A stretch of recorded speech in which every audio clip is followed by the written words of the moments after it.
Noah recognized her instantly. She worked as a cleaner in Mr. Graves' company until she fell sick for a week. For that, Graves had cut her salary so deeply that she could barely survive. In a city where the rich fed on the suffering of the poor, there lived a quiet accountant named Noah. He worked for a man known throughout the business world for his cruelty, Mr. Graves. Graves was wealthy beyond imagination, but his fortune came from exploitation, cutting wages, evicting families, bribing officials, and hiding millions in secret accounts. Noah processed every transaction, every forged document, every shadowy payment. He knew exactly how dirty his boss's hands were. But he needed the job to support his own family, so he kept his head down. One cold evening, everything changed. Noah left the office and noticed a little girl crying outside a grocery store. Her mother stood beside her, embarrassed and helpless, explaining to the cashier that she couldn't even afford a loaf of bread. Noah recognized her instantly. She worked as a cleaner in Mr. Graves' company until she fell sick for a week. For that, Graves had cut her salary so deeply that she could barely survive. Watching a child cry out of hunger because of a man who already had too much ignited something in Noah's chest. That night, he decided he would no longer stand by. Over the next few weeks, Noah observed every detail in the system. He memorized passwords, traced hidden accounts, and studied how Graves laundered money overseas. Noah didn't want the money for himself, he wanted justice. He planned carefully, knowing that if he made a single mistake, he could lose everything. Then one Friday night, when the office was empty and silent, he made his move.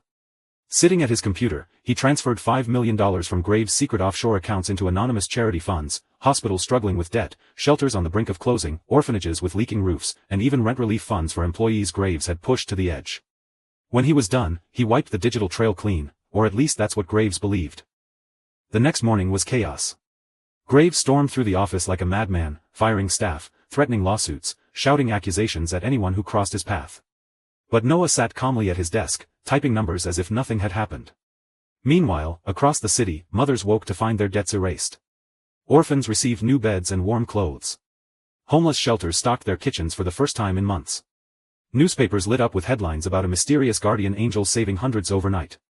Noah watched quietly from the sidelines, his lips barely curling into a smile. Then the final twist came. Months later, police arrived to arrest Mr. Graves, not for the missing money, but for the crimes Noah had always known about. Noah had intentionally left just enough data hidden under layers of old transactions to expose Graves' long-term fraud, tax evasion, and bribery. Investigators followed the trail straight to the truth.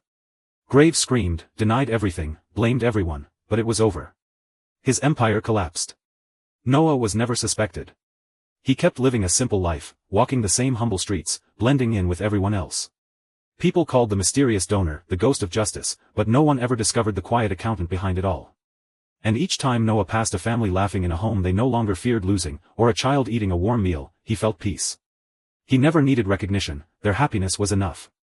And deep in his heart, Noah whispered the truth that guided him every day: sometimes righteousness requires bravery, and sometimes justice is delivered by those no one ever notices.